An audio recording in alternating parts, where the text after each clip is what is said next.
আসসালামু আলাইকুম ওরহমতুল্লাহি বারাকাতুহু। ফ্যামিলি ম্যাটার সংক্রান্ত একটা আপডেট, সেটা হচ্ছে যে ফ্যামিলি ভাউচার স্কিম এটা আরও 12 মান্থের জন্য এক্সটেন্ড করা হয়েছে মার্চ 2026 পর্যন্ত।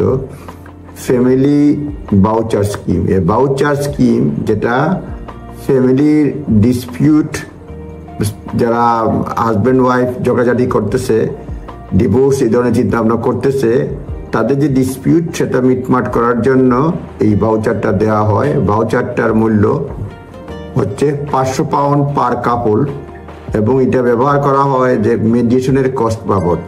দি ভাউচার ওয়ার্থ 500 পাউন্ডস, আমি দেখে আপনাদেরকে বলছি, to be used towards the cost of mediation.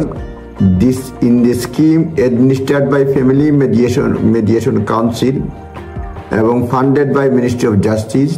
এটা ফ্যামিলি মেডিয়েশন কাউন্সিলে এটা অ্যাডমিনিস্টার করে এবং ফান্ড করে মিনিস্ট্রি অফ জাস্টিস। এবং দেখা গেছে অ্যানালাইসিস বিবেচনা করে first 7,200 families used the scheme showed more than 2/3 reached the agreement without need to the court. মানে অ্যানালাইসিস করে দেখা গেছে 7,200 ফ্যামিলির যারা ইউজ করেছে এই 500 পাউন্ডের ভাউচার, তাদের মধ্যে 2/3 কোনো ধরনের কোর্টে যাওয়া ছাড়া এটা মিটমাট হয়ে গেছে। সুতরাং কারোর যদি এই ডিসপিউট থাকে হাজব্যান্ড ওয়াইফ, তাহলে তারা মিডিয়েশন কাউন্সিলে গেলে সেই ক্ষেত্রে তারা এটা ফ্রি অফ চার্জ পাবেন। 500 পাউন্ড পর্যন্ত ভাউচার এটা দিবে এবং এটার নাম হচ্ছে ফ্যামিলি ভাউচার স্কিম।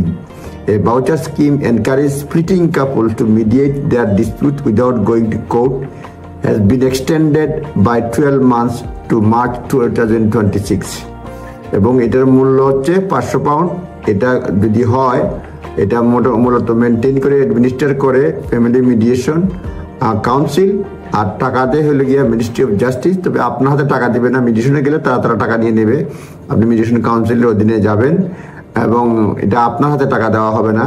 সুতরাং আপনার মিডিয়েশন কাউন্সিল করবে, আপনার টাকাটা ওই দিক থেকে কেটে যাবে। মিনিস্ট্রি অফ জাস্টিস টাকাটা দেয় এবং 7,200 ফ্যামিলি এটা ইউজ করছে এবং দেখা গেছে 2/3 রিচের agreement without need to the court, কোর্টে যাওয়া ছাড়াই 2/3 এটা ম্যানেজ করে ফেলছে, অর্থাৎ এগ্রিমেন্টে চলে আসছে। সুতরাং নিজ দায়িত্বে দেখে নেবেন। ভালো থাকবেন। আসসালামু আলাইকুম।